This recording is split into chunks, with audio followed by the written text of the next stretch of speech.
Welcome to our YouTube video, where we'll guide you through the process of turning your TikTok account to public.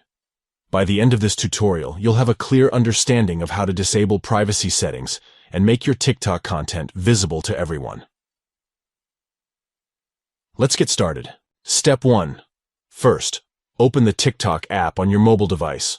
Locate the TikTok icon and tap on it to launch the app. Step 2. Once you're in the app, find the profile icon at the bottom of the screen. It looks like a little person. Tap on it to access your TikTok profile. Step 3. In the top right corner of your profile page, you'll see 3 stacked lines. Tap on these lines to open the TikTok menu. Step 4. Within the menu, you'll find various options. Look for the Settings and Privacy option and tap on it. This will take you to the Settings and Privacy section of your TikTok account. Step 5. Now, within the Settings and Privacy section, tap on Privacy to access your privacy settings. Step 6. Scroll down until you find the Private Account option.